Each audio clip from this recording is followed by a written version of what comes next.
इथं आहेत कापसाची बोंडे. याला कापूस पिकलेला आहे.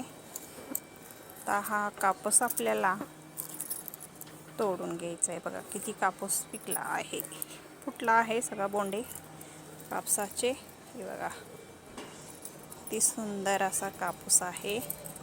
तर याला कापसाला आपण असं काढून घ्यायचं, म्हणजे दिव्यांना वाती करायला आपल्याला कापूस होतो. त्याच्यामुळे हे आपण कापूस तोडून घेणार आहे. असा किती छान कापूस निघतोय बघा. पूजेला आपल्याला उपयोगी पडतो. कापूस तोडायचा आहे, कापूस.